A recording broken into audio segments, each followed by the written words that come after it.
Okay, let's talk a minute about women in public relations. Now, when you became the chairwoman of Porter Novelli, you were really the first female CEO of a top 10 public relations firm. Is that correct? Yes. Okay. So did the career path that you followed to that point include any obstacles to your progression just because you're a woman? You know, I have to say, I've never felt overtly discriminated against. I mean, I early on in my career, I actually did not join any female-only groups, mostly because the early ones tended to complain a lot about how badly they were treated by men. And I always thought that was just not the way you should present yourself, you know. There was probably a reason for how you felt that way, whatever it was. And that isn't to say that women didn't suffer from being discriminated against in some ways. I mean, I never really felt that. I think women frequently have been their own worst enemies in a way. I think that's changing, but I think we're self-aware almost to a fault. There's an old saw that that says something about, if there's a job here and you're aspiring to it, if you're a woman, you'll say, I need to know 80% of that job in order to qualify for it. If you're a man, you'll look at the job and you'll say, 20% is good enough, the job should be mine. And that, I think, is a big difference between how men and women look. We want to be right about it. We want to be almost perfect. You know, we're very self-aware. We don't always have as much self-confidence, perhaps, or haven't as we should. And in the early years, there were really very few guides to go with, so you might overcompensate. Some women became so super aggressive that people couldn't even identify with them. Other women were not aggressive or assertive, and so they couldn't articulate or advance their own case. I think for me, I never really set out a career path to say I want to be a CEO. What did sort of occur to me at some point when I was after I got to Porter Novelli, and I was pretty senior, you know, as I got up through the ranks, and we were facing we were going to have a change. One of the original founders would be retiring, and they were going to have a new CEO, and it was very clear who that person was going to be. And they needed to set up sort of a president of the United States, or the North American region, or whatever it was. And it sort of came down to, there was another candidate and me, and the guy who was going to become the CEO wanted to satisfy both of us.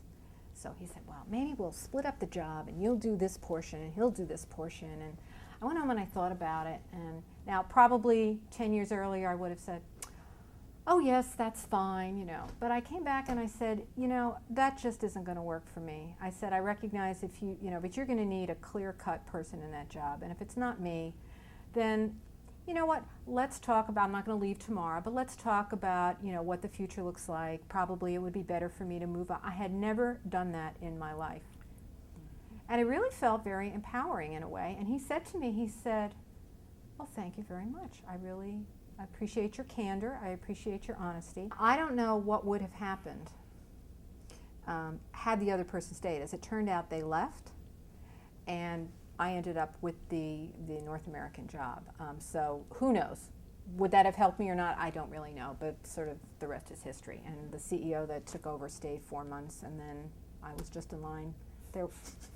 They all left. I like to say they all left, and I was left. So I was the only person left standing. Maybe not so easy, but you know, that kind of is how it happened. So I had not expected to become the CEO, at least not anytime soon. And I was older than the person who had the job before me, not by much, but by a couple of years. So life is funny. You never know. Okay, great.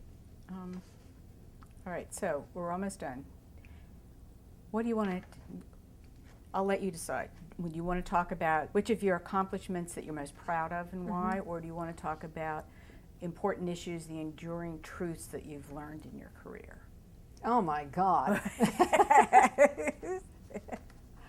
I'm going to try to sort of wrap that up together in a way, kind of. I mean, there are all sorts of enduring truths I think we can all have, but I'll go back to what I said at the beginning in my career. When I first started working, and I had the benefit of working with people who were willing to give of their time to teach me. They didn't have to do that. Wasn't part of their job description, but they really wanted to help. And I think I have always felt that responsibility throughout my life, and I have always tried to pass that along, pass that favor along. At any point, I don't care if you've been in the business 10 years or 25 years or 30 years, you're learning something that you can pass on to someone else. And not for nothing, but in the beginning, many women were accused of not helping other women by sharing what they knew.